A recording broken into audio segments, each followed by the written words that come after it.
Modern Indian history के 5वें class में आपका बहुत बहुत स्वागत है। अगर आपने पिछले का क्लास नहीं देखा है तो आप पुराने वीडियोस में जाके देख सकते हैं या प्लेलिस्ट में जाके देख सकते हैं। चलिए शुरू करते हैं।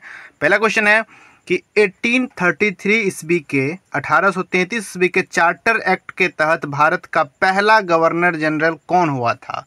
तो भारत का पहला गवर्नर जनरल जो हुआ था 1833 ईस्वी के चार्टर एक्ट के तहत, उनका नाम था Lord William Bentinck. Lord William Bentinck. अगला क्वेश्चन है, किस गवर्नर जनरल के शासनकाल में कलकत्ता तथा आगरा के बीच भारत में पहली बार विद्युत संचालित तार सेवा प्रारंभ की गई थी? उनका नाम था लॉर्ड डलहौजी। विद्युत संचालित तार सेवा प्रारंभ किया गया था कलकत्ता और आगरा के बीच। कलकत्ता और आगरा के बीच पहली बार किया गया था लॉर्ड डलहौजी के शासनकाल में, जब वो गवर्नर थे उस समय। अगला है, किस गवर्नर जनरल के शासनकाल में भारत में नया पोस्ट ऑफिस एक्ट पारित कर पहली बार डाक टिकट का प्रचलन किया गया था? तो नया पोस्ट ऑफिस एक्ट पारित किया गया था भारत में, और डाक टिकट जो अभी हम लोग देखते हैं उसका जो प्रचलन शुरू हुआ था वो लॉर्ड डलहौजी के काल में हुआ था।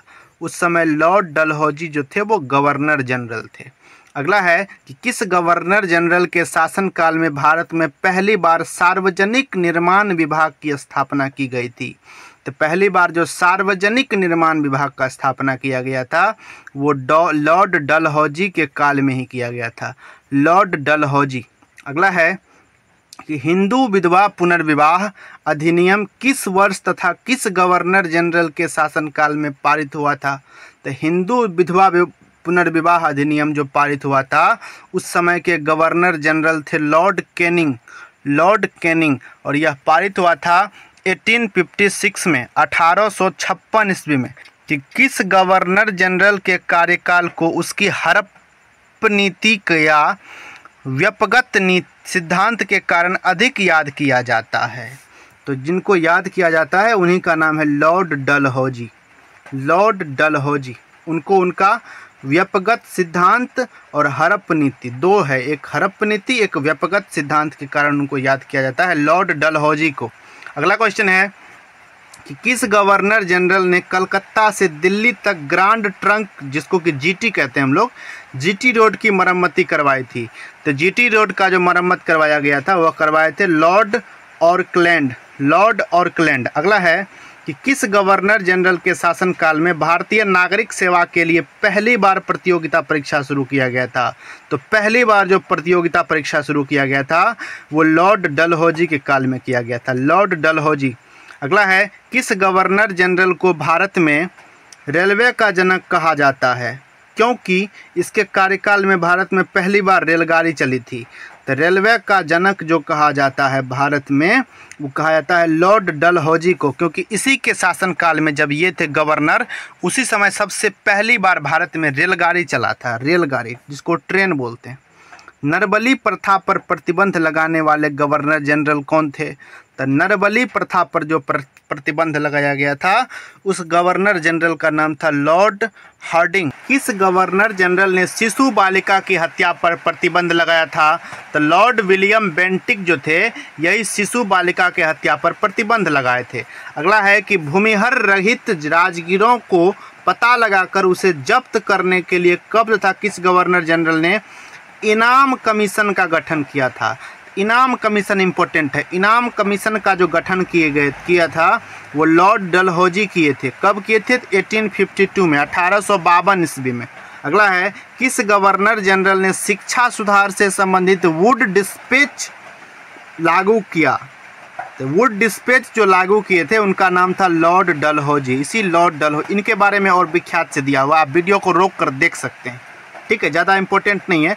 सीधा है कि वुड डिस्पैच जो है वो लागू किया था, तो किए थे ये लॉर्ड डलहौजी। अगला है कि वुड डिस्पैच के तहत कलकत्ता, मद्रास, बम्बई, प्रेसिडेंसिया में एक एक विश्वविद्यालय का स्थापना कब किया गया था? 1857 ईस्वी में। इस समय भारत के गवर्नर कौन थे? तो लॉर्ड कैनिंग थे गवर्नर, लॉर्ड कैनिंग। जब कलकत्ता, मद्रास, बम्बई और प्रेसिडेंसिया में एक एक विश्वविद्यालय बनाया गया था उस समय। भारत में ईस्ट इंडिया कंपनी द्वारा नियुक्त, अगला है कि भारत में ईस्ट इंडिया कंपनी द्वारा नियुक्त अंतिम गवर्नर जनरल कौन था। तो ईस्ट इंडिया कंपनी के द्वारा नियुक्त जो अंतिम गवर्नर जनरल था उनका नाम था Lord Canning, Lord Canning, Lord Canning. अगला है ब्रिटिश सम्राट के अधीन नियुक्त भारत का अंतिम गवर्नर जनरल कौन था। जब ब्रिटिश सम्राट का अंत हो रहा था उस समय का अंतिम गवर्नर जनरल या प्रथम वायसराय इसको कहा जाता है। प्रथम वायसराय जो थे वो थे लॉर्ड कैनिंग, लॉर्ड कैनिंग। उसी गवर्नर जनरल को फिर वायसराय नाम दे दिया गया था। अगला है किस गवर्नर जनरल के शासनकाल में इंडियन हाई कोर्ट एक्ट 1861 ईस्वी पारित कर बम्बई, कलकत्ता, मद्रास में एक एक उच्च न्यायालय का स्थापना किया गया था। उच्च न्यायालय मतलब हाई कोर्ट का, एक एक हाई कोर्ट का जब स्थापना किया गया था बम्बई, कलकत्ता और मद्रास में, तो उस समय के जो गवर्नर थे उनका नाम था लॉर्ड कैनिंग, लॉर्ड कैनिंग। अगला है शैक्षिक सुधारों के अंतर्गत विलियम हंटर आयोग का गठन किस गवर्नर जनरल के शासनकाल में किया गया था। तो विलियम हंटर आयोग का जो गठन किया गया था वो लॉर्ड रिपन के शासनकाल में किया गया था, लॉर्ड रिपन के शासनकाल में। अगला है कि साइमन कमीशन में, साइमन कमीशन के बम्बई आगमन, मतलब बम्बई कब आए थे, 3 फरवरी 1928 में। तो साइमन कमीशन के बम्बई आगमन के समय भारत का गवर्नर कौन था।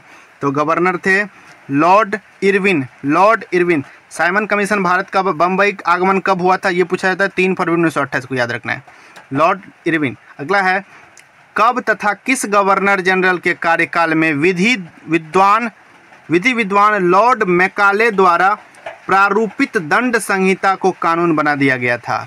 तो प्रारंभिक दंड संहिता को जो कानून बना दिया गया था वो लॉर्ड कैनिंग के शासनकाल में, उस समय गवर्नर जनरल थे लॉर्ड कैनिंग। कब था, 1858 में, 1858 में। अगला और हम लोग का आज का लास्ट सवाल है कि तृतीय अफगान युद्ध किस गवर्नर जनरल के शासनकाल में हुआ था। तृतीय अफगान युद्ध जो हुआ था वो लॉर्ड चेम्सफोर्ड के शासनकाल में हुआ था, लॉर्ड चेम्सफोर्ड। चलिए नेक्स्ट क्लास में मिलते हैं, तब तक के लिए जय हिंद।